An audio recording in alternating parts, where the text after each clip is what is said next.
এই মুহূৰ্তত আহি পৰিছে ৰাতিপুৱাৰ কেইবাটাও গুৰুত্বপূৰ্ণ খবৰ। আজি 12 এপ্ৰিল। অসমৰ লগতে ভাৰতৰ কেইবাটাও গুৰুত্বপূৰ্ণ খবৰ এই মুহূৰ্তত জনাইছো। আজিৰ গুৰুত্বপূৰ্ণ খবৰ অসমবাসীৰ বাবে অতি গুৰুত্বপূৰ্ণ খবৰ। ৰেচন কাৰ্ড আৰু অৰুণোদয়ক লৈ নতুন ঘোষণা মুখ্যমন্ত্ৰী ডক্টৰ হিমন্ত বিশ্ব শৰ্মাই।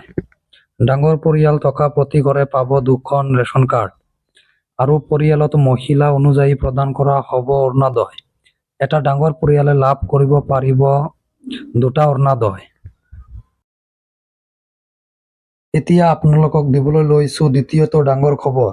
আজিৰ দ্বিতীয়টো গুৰুত্বপূৰ্ণ খবৰ হ'ল হিমন্ত বিশ্ব শৰ্মা ডাঙৰীয়াই প্ৰদান কৰা বিশেষ আপডেট লৈ। এটি পকী ঘৰৰ সপোন কাৰণো নাথাকে। যোৱা সময়ত আমাৰ ডাবল ইঞ্জিন চৰকাৰে সেই সপোনৰ গুৰুত্বক অনুবাদন কৰি অসমত 22 লাখ পৰিয়ালক পকী গৃহ নিৰ্মাণ কৰি দিছিলো। অহা 5 বছৰত আমি আৰু 15 লাখ পৰিয়ালক নতুন পকী ঘৰ উপহাৰ দিম। এয়া আমাৰ প্ৰতিশ্ৰুতিয়েই নহয়, এয়া আমাৰ বৃহৎ সংকল্প। ইয়াতে উল্লেখ কৰা অনুযায়ী চৰকাৰে ইতিমধ্যে অসমত 22 লাখ পৰিয়ালক প্ৰদান কৰিছে চৰকাৰী ঘৰ।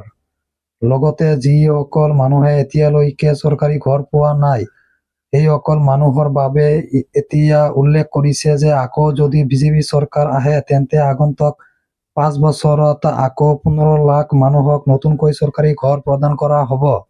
এই আছিল আজিৰ ডাঙৰ আপডেট অসম চৰকাৰৰ নতুন আঁচনিৰ বিষয়ে।